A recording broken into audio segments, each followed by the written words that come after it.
तराई खोलाहरू देखाउने छौँ हामी त पारी पनि वहाँ पारिदेखि आएको पारी आइदिएको म चाहिँ भ्लग बनाउनु सुरु गरेको अब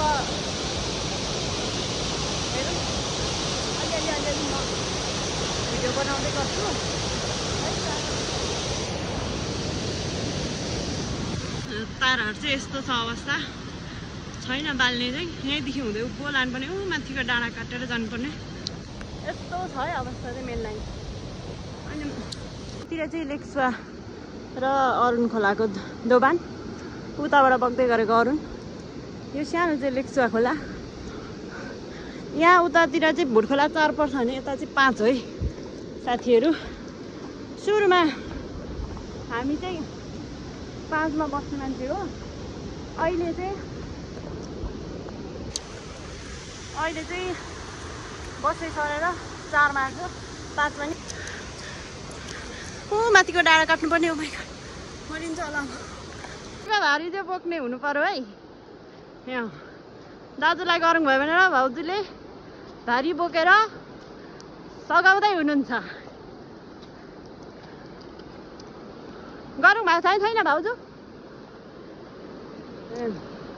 के बोक्यो हो अब बस्दै सरेपछि यस्तै हो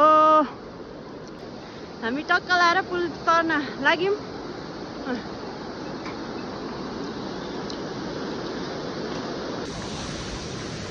यसरी जानुपर्ने हुन्छ म चाहिँ भारी एकदम गरौँ भइरहेछ यो अझ लुगा छ कि घरमा मम्मीहरूको दादाहरूको फेर्ने लुगा अस्ति अलिअलि चाहिँ लगेको होला अनि एकदम ड्यु छ एकदम ड्यु यसले गरौँ भएको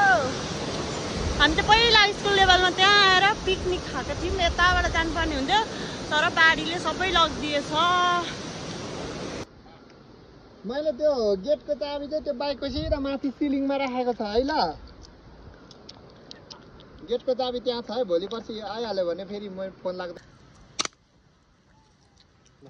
कुन चाहिँ लाने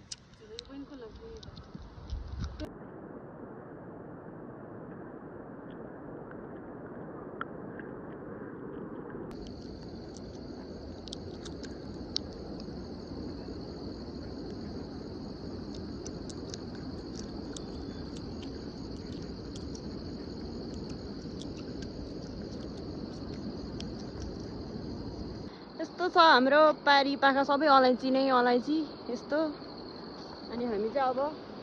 लाग्यौँ हाम्रो यस्तो बाटोतिर जङ्गलको बाटो एकजना पर गाउँले जीवन यस्तै हो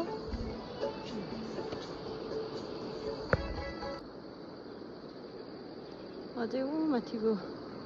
गाउँ पुग्नु नै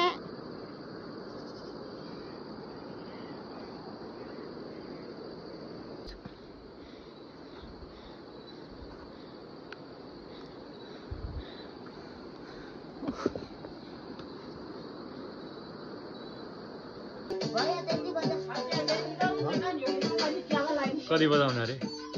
ले सक्यो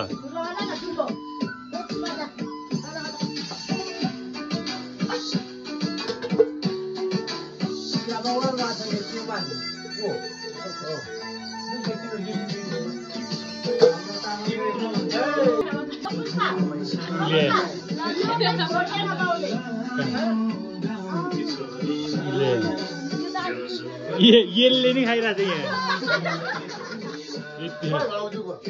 भाउजूले रातो रातो दिनुपर्ने तर अर्कोले यो मामुलाई नि हो यो बुढी मान्छे उल्का भयो यसले झन् यो त प्योर फोनको धनी त प्योर जय मान्दैन होला बाउले भन्छ नि त्यसो भने त गले अब देखिरहेको जस्तो पहिला सुरुमा गरे त्यो मासुले कस्तो सिसिला थियो होइन अहिले त अब केटा छोरी पनि भयो बनाउने पनि भयो नि त जिन्दगीमा बित्नै भएर केटाको अब कहीँ चल्नु के चल्नु पाउँदैन अरे त्यहाँ मेरो काम हुन्छ त्यही उसको गर्दा अब त गयो त्यस्तो हुन्न मेरो छुट्टै काम छ तेरो छुट्टै काम आगो नि मार्छौँ कि है खोइ अलि देखाउनु खोइ कस्तो यस्तो भएछ अलैँची छोडाएर बिचरा मजा आयो अलैँची छोडाउनु मजा आयो मजा